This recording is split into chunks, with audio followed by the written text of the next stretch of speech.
In the following tutorial, we're going to take a look at your landscape drawing tool using symbols. Let's begin the project by making a new file. And one of the things that you want to do actually with both the symbol-based drawing and the traditional drawing tools drawings is that you want to make sure that you make your scene the size that you need it and everything else, and set up all the initial things. One of the things, of course, to set up is the document properties. So let's go to the edit over in the properties, and we're going to change this to 800 pixels by 600 pixels. Now this is a typical 4:3 ratio. If I zoom out just a little bit with Control minus, you'll see that I do have a 4:3 ratio for this design. Now if you want, you can change that. Maybe 800 by 500 might be a little bit more to the widescreen look that you might like, and it might work well for this type of drawing. So either size is fine. You can kind of play with it. If you wanted to be completely 16 by 9, you could actually make this 852 by 480. And that would be a 16 by 9 widescreen view that would work well with video and other things later. So it's a nice size to use if you're trying to get that 16 by 9 look. Anyway, whichever size that you use, I'll take it back to 800 by 600. It's important that you do that before you start to go on.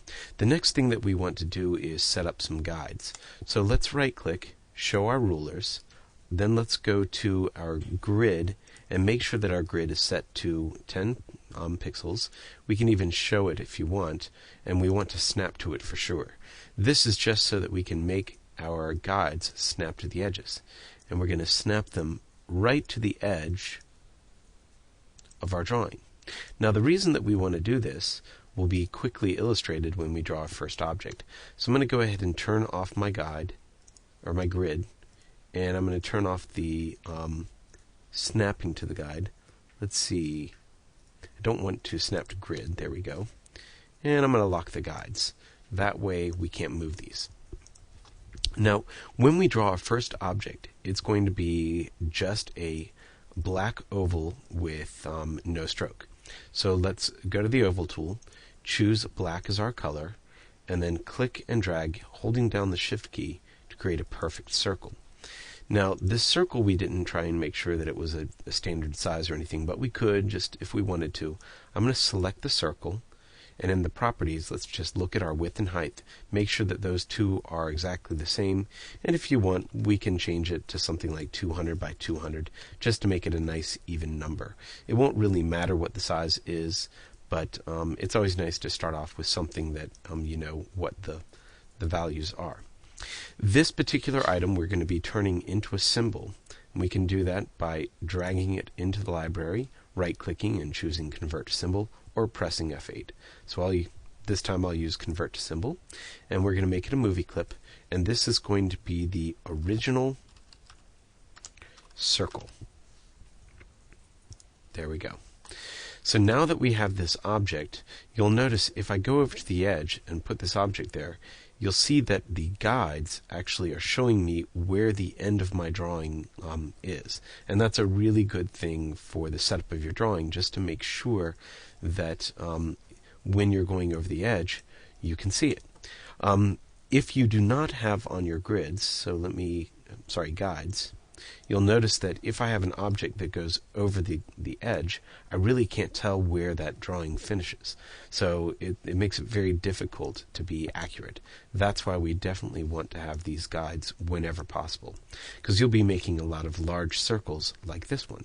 So let's go on and set up the next part of our file, which is actually dealing with some colors. Because we're going to be using in order to do this, we're going to be using a lot of color effects where we apply things like tint and make it the color that we want. Now, the standard colors that we have here are options, but you'll notice that they're not very natural.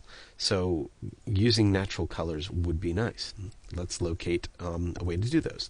Now, one of the best things that you can do is find images that you like the colors of.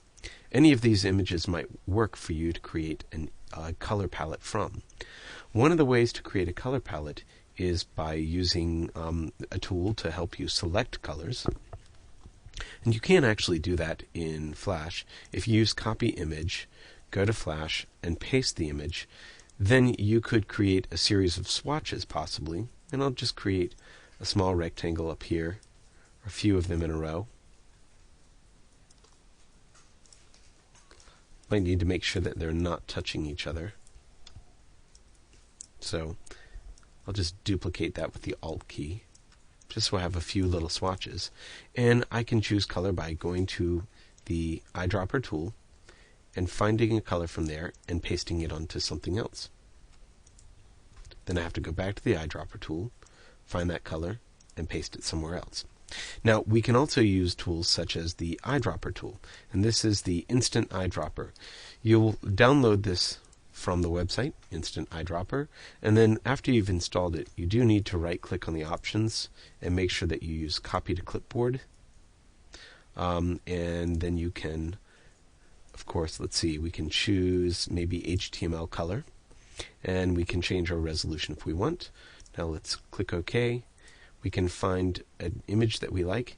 You click on the eyedropper, hover over the color that you want, and let go, and it copies that color to the clipboard so that you can then go to an object, select it, and fill in the color by pasting. And you'll see that it has given me a blue that was similar to the one that I had. Now, you can also actually use a tool such as this one, which will automatically generate your colors from an image. Kind of cool. So let's say that we have this image. I'm going to copy the address to that image, enter the URL to it, and choose Get Palette. You'll see that this has generated a color palette for me pretty easily. Then I can kind of click on the colors that I like from that I definitely know that I want to use in my scene. So there's the color palette that I've just generated from colors that I have in my scene. I could find a couple others that I like. And a nice thing here is possibly even to make a screenshot of that one little bit. So if I print the screen, go to something like XNView, I can paste that and cut out just the little bit that I need and copy maybe that into Flash. Cut it out, copy that, go to Flash, paste it, I can get rid of the image, and I can now use that as a color palette for the rest of my drawing. And I'll make sure that it's off the edge. And it's really nice because then I can go to this object that I have here, click on the tint, and then just hover over what tint I'd like to make it from my color palette, which makes it really easy for me to use colors over and over. So let's go ahead and save our file because we're going to go on with drawing in the next one. And make sure that you go and find a nice color palette for your drawing before you continue.